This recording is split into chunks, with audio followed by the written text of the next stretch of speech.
The hotel key fell from our dryer. The key card fell out like a joke. I was pulling still warm towels from the dryer, thinking about nothing bigger than the pleasant doom of laundry, when something stiff and white slid from the drum and clattered onto the tile. I picked it up with the careless curiosity you give lost membership cards and found myself holding a rectangle with a brass logo pressed into the plastic. The Halcyon. Room access granted by a silent machine somewhere that didn't know me. On the back, a single line in small serif letters. Please return to front desk.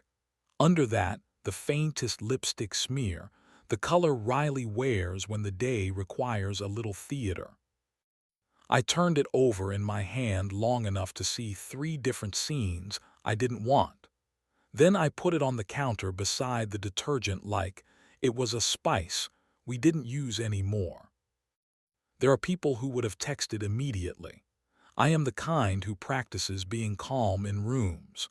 Riley was at her edit, where time gets held hostage by color panels and notes from clients who confuse loud for new. I could call and ask if she'd done the obvious thing, or I could wait for the obvious thing to walk itself into our kitchen on 2 tired feet. I folded towels. This is not nobility, it is superstition. I lined up corners, nested pillowcases in their sleeves, and realized I was preparing a stage for a conversation I didn't want to have. The apartment did its afternoon hum.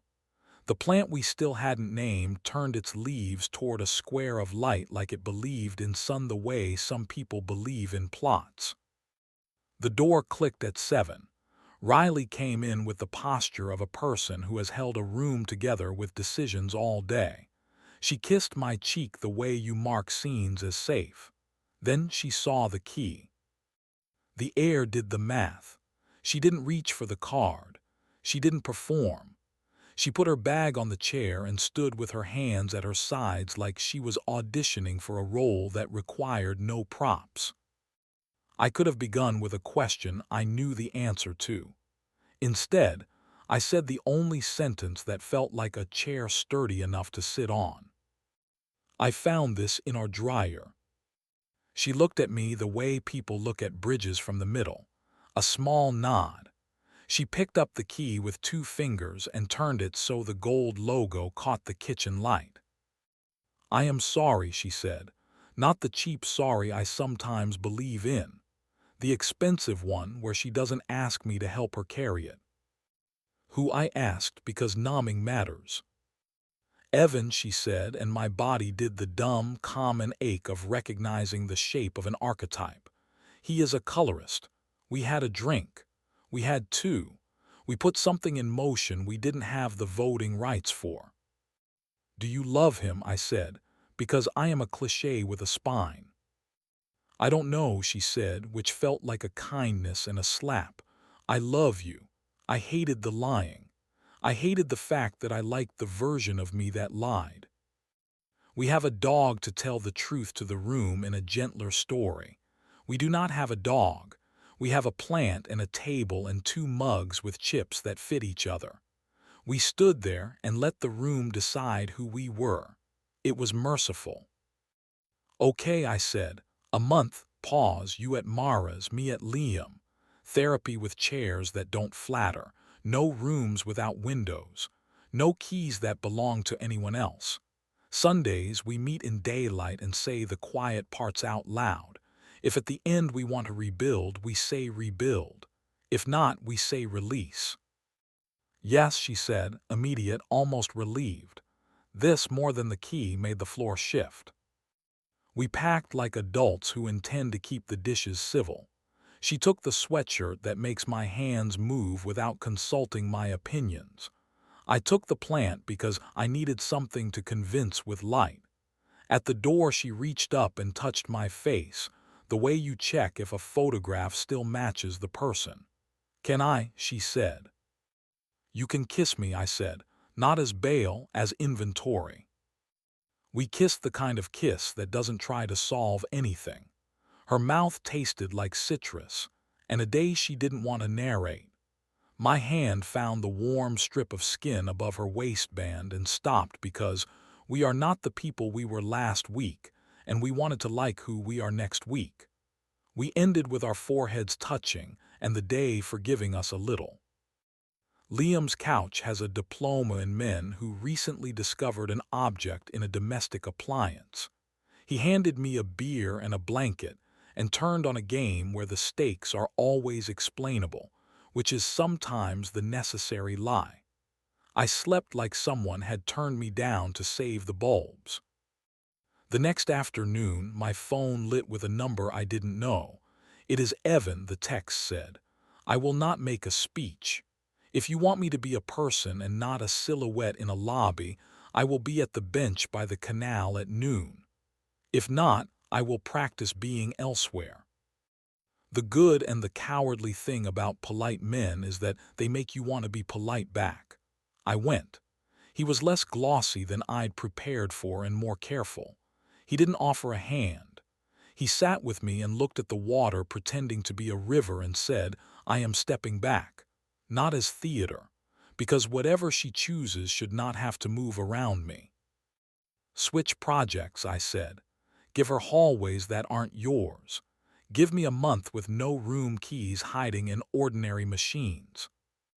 "I already did," he said, and then he shut up in the rare way decent men do. Therapy happened in a room that would have embarrassed our better furniture. An ugly rug, books that had seen things, 2 chairs that made you sit like a person and not a defense. The therapist had a voice that would not let us perform. Riley said, "I wanted to be looked at by someone who hadn't seen me look tired." I said, "I wanted to be so good I forgot to be present." We built smaller thoughts too. Who buys the coffee beans? Who cleans the drains? Who apologizes by cooking and who by washing every plate in the house with unnecessary tenderness? We left with red eyes and a plan that could survive ordinary light. During the pause, I tried walking at night without pretending it was exercise. That is how I met Myra, a woman who reads park benches like they are an honest form of furniture. She was sitting with a paper cup and an expression that said she had recently passed a test no one else knew she was taking. "Bad day," she said, a greeting disguised as a guess. "Bad dryer," I said, and then because I had decided to be a better witness to my own life, I told her about the card with the brass logo and Riley's mouth saying sorry like a careful gift. Myra nodded like a person who knows the cost of ordinary rescue. "Some rooms are their own alibis," she said. "You think you have to go to a hotel to lie. You can lie in a kitchen very efficiently." We walked. We did not touch. When we reached the corner where the streetlight is kind to faces, we kissed once. Not to make a point, not to audition for a worse story. The kind of kiss daylight can live with. Her hand found my shoulder with permission. My mouth learned the respectful map of her collarbone through fabric and memory. We stopped because we liked ourselves. She laughed, soft and real. "Choose boring," she said. "Earn heat." On Sundays, Riley and I met at a cafe with chairs that wobbled just enough to keep hubris from settling. 2 questions. When did you want to run, and when did you want to stay? She wanted to run when she caught herself narrating an evening in third person. She wanted to stay when she made a soup so good we both shut up. I wanted to run when a man passed in a coat that looked like a hotel lobby apology. I wanted to stay when I pictured us old and engaged in the specific delight of arguing about whether the plant needed more water or a different window, and realizing both were metaphors for everything and nothing. Halfway through the month, the Halcyon sent me a survey addressed to Marcus, as if hotel ghosts have a sense of humor. "Rate your stay," it said. I deleted it. I watered the plant. It leaned toward my petty mercy and called it son. Evan texted once more, a single sentence that did not keyboard strut. "I am in another city for a while. There is no cameo coming from me. I sent back a thank you and disliked us both for how civilized we sounded.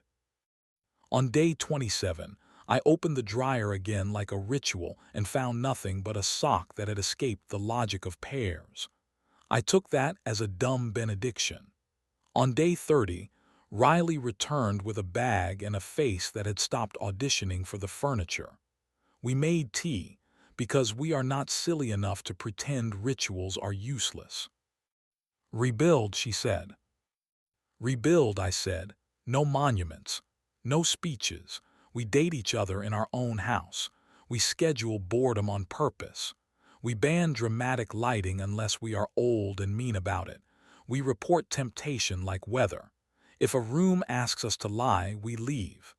If a machine spits up a key, we throw the machine out a window, metaphorically. We kissed like a handshake and then like a homecoming. We undressed like people tidying a room they planned to keep. My mouth found the warm strip of skin above her waistband. Her breath did that quiet double it does when yes has been earned. We kept it day safe and honest. We stopped when stopping still felt like teamwork. There is a heat you only get when you decline to borrow from tomorrow. We invented a Sunday ritual we didn't know we needed. On the floor with our backs to the couch, we tell the unmarketable truths. I thought of him on the train and then thought of you, and then thought of nothing because the woman across from me was crying and needed the last of my napkins. I wanted to use the key of sarcasm on you and didn't. I folded the towels in the way you like because you like it, not because it makes me better than I am. Myra sent me a photo of a bench at noon with a caption that made me laugh and brace at once. Keep choosing boring, she wrote, and the heat will keep choosing you. I told her about the plant leaning, about the dryer's silence, about the way Riley had added garlic and us to the grocery list like two items that belong together. She hearted it and sent back a song with no words that somehow still said call if you need me, and also do not. The halcyon key sits in a drawer we have renamed after, not as a trophy, not as a threat, as a reminder that machines take in what we feed them and spit out what we hid. I hope someday it forgets to exist. Until then, it is a small rectangle of proof that we are people who can choose to make our own rooms honest. Last night, while the pasta boiled and the apartment rehearsed being a house we earn, Riley slid her hand under my t-shirt and rested her palm on my stomach with the kind of ownership that doesn't require documentation. I set the timer and we swayed without music like people who have practiced not auditioning. The plant tilted toward a square of evening and took its time. The dryer hummed nothing at all. The key in the drawer did not move. We did. That turned out to be everything.